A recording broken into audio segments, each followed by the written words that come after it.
Hi everyone, Dr. Drew Ramsey. If this is your first video, welcome. If not, hey, welcome back. Please subscribe so you don't miss any of these. We're talking about mental health and specifically food and mental health. I'm a nutritional psychiatrist, so I'm a general psychiatrist, but I'm really interested in how food and how food choices can impact the health of my patients and also my health, and particularly our mental health. And I lecture a lot about this, going over some of the big mechanisms. There's lots of great research, but it often comes down to a question I get, really, how actually does food impact mental health? And so I wanted to map out the 9 different mechanisms by which the research suggests food is playing a role at influencing how our brain works and therefore influencing mental health conditions like depression and anxiety. The first mechanism is nutrient deficiency or insufficiency. This is when an individual isn't getting enough of a nutrient or isn't absorbing it, something like vitamin B12. And so if an individual isn't getting enough vitamin B12, they're for sure going to get low energy, anxiety, depressed, and eventually dementia, because not having enough B12 is absolutely horrible for your brain. We want to think about also the population data showing when a population, for example, eats less zinc, there's an increased risk of depression. So one of the ways nutritional psychiatry certainly works is helping people who have a poor nutritional status. Let's say they're eating lots and lots of processed food, lots of sugar, lots of alcohol. For sure, nutrient insufficiency there. How do we get them onto a really what we call nutrient-dense diet, a food plan that gets all of the nutrients that an individual needs and a brain needs from whole foods? All right. Number 2, very exciting mechanism, is neuroplasticity and the influence of food on BDNF, brain-derived neurotrophic factor. Neuroplasticity is a very exciting idea. When I finished medical school in the year 2000, they called us doctors of the future. We didn't even know this. We didn't know the adult human brain continued to grow. This is really exciting, especially if you're in your late 40s, early 50s like me, where, the idea that I can grow more brain cells is very, very hopeful for me.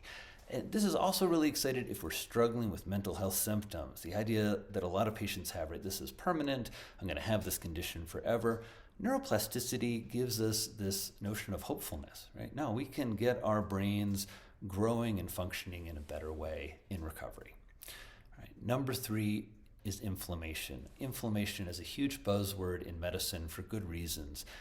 Inflammation is our body's alarm systems, and you want an alarm system that protects us from all of the various invaders trying to make us sick. But the argument these days, and it seems pretty clear, is that the way we're living our life, not a lot of sleep, poor quality food, lots and lots of media, lots and lots of stress, this is leading to more inflammation than our bodies are used to. And over time, inflammation is really, really bad for our brain. You want the alarm systems going off when they should, of course, but you don't always want excess levels of inflammation. This is damaging. It inhibits neuroplasticity. About 1/3 to maybe 1/2 of patients who are struggling with resistant depression. Depression just hasn't gotten better with our standard treatment protocols. That is the number of folks that people estimate are struggling with chronic inflammation as well. And there's also data showing that if you add an anti-inflammatory onto antidepressant treatments, you can up to double the efficacy, the functionality, or how well that antidepressant works. So really, really interesting research on inflammation and mental health concerns. And the bottom line is there's a lot that individuals are doing in their everyday food plans that trigger a lot of inflammation. Now, the usual culprits, lots of excess sugars, but also all these new molecules that we've put in food. Trans fats, food dyes, preservatives. Some of these we don't really know what they do in the body. Some of them clearly do cause inflammation. Simple way to avoid that stuff is getting back onto real whole foods. Number 4 mechanism is the microbiome. You can't say brain health these days without talking about the microbiome. We've always known about this gut-mind or gut-brain connection. A lot of individuals talk about the gut as the second brain, and people who have an evolutionary stance think about the gut really as the first brain. There are lots and lots of nerves and neurons in your gut. And the gut is a central part of the immune system and of your inflammatory response. So how does the microbiome play in? The microbiome are all of the bacteria that live mostly in your colon. And they do a lot of things for us. They digest our food, they feed the lining of our colon, they make some vitamins that we can't make. They make vitamin K2 and even make a little vitamin C and B12, for example.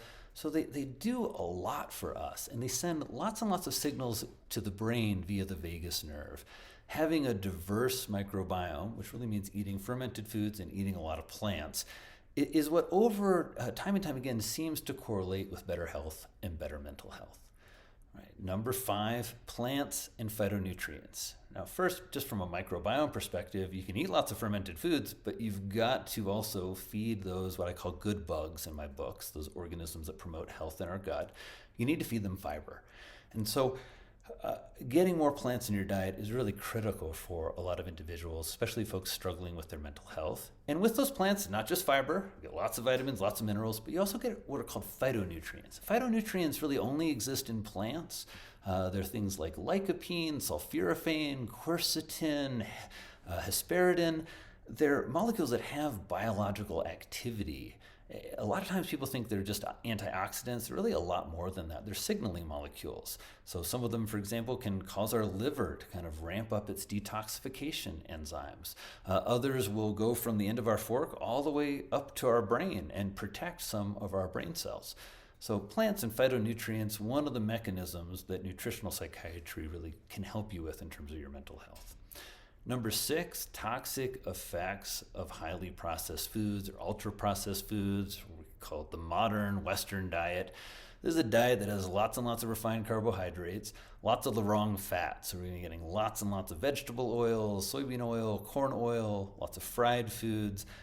In those processed foods are going to be partially hydrogenated fats, partially hydrogenated soybean oil, for example, has lots of trans fats in there.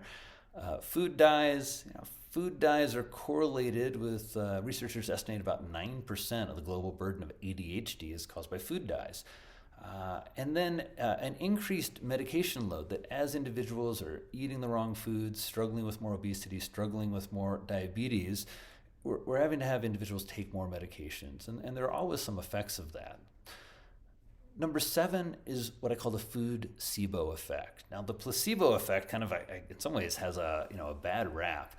I'm a psychiatrist. I think things that help us feel better over and over again, that's good for our mental health. The Food-cebo effect is the idea that when we have a set of values or even a set of rules around food, when we are within a food community, right? So if you're a vegetarian, you're connecting with lots of your veggie friends and you're having vegetarian potlucks, right? There's a Food-cebo effect. You're eating in a way that, according to your values, really promotes health. This is why vegans come and see me and they tell me they've got great energy and their mental health is much better, and so do carnivores. They have the same report. In part, that's because these diets cut out a lot of processed food, but I also think there's a Food-cebo effect. We believe we're doing something good for ourselves, and I certainly hope that's a bit of how nutritional psychiatry can work for you. That's the empowering part.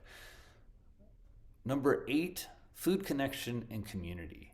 We know isolation is horrible for our mental health. We know isolation even can increase inflammation. And so food is one of those fundamental primal ways we connect, right? We gather around to feast, we gather around the dinner table. Think about how many of your great memories are made, talking with folks over a great meal or having people over to your house for something to eat. So food connection and food community is another way that food can help our mental health by connecting us. And then number 9 is empowerment and self-care. A lot of things in mental health feel elusive or confusing. Psychotherapy, one of the real fundamental treatments of mental health, talk therapy can take a long time. It's pretty painful at times. Medications, there's a lot of stigma and bias. They often comes with some side effects, very helpful, but not very empowering. Nutritional psychiatry is quite empowering because it tells us that every day there are little things that we can do, little battles in some ways that we can fight and we can win. We can make choices to choose delicious, really, really nutritious foods that feed our mental health. And I think that's empowering. Now, certainly when someone's in the midst of a mental health crisis, horrible depression, horrible anxiety, this information, if it's not presented well, can feel overwhelming, right? Oh boy, there are all these things I have to do, all these nutrients I have to get. That's why we try and keep it really straightforward and simple in nutritional psychiatry. It's about picking foods that you enjoy, getting whole foods into your diet, eating a lot more plants, more seafood, more fermented foods than most people are eating. focusing on some of those fundamental food categories. Maybe you've heard my little rhyme: seafood, greens, nuts and beans, and a little dark chocolate. I hope these 9 mechanisms help you think about all of the various ways that nutritional psychiatry can work and help you with your mental health. There's so much exciting new science about food and mental health, and I hope you'll stay tuned as we learn more about it together. Thanks so much for joining me in this video, and I hope you'll check out the next one. Please leave comments below. And if you're interested in this kind of information, I have lots of resources and e-courses on my website, drewramseymd.com. Thanks.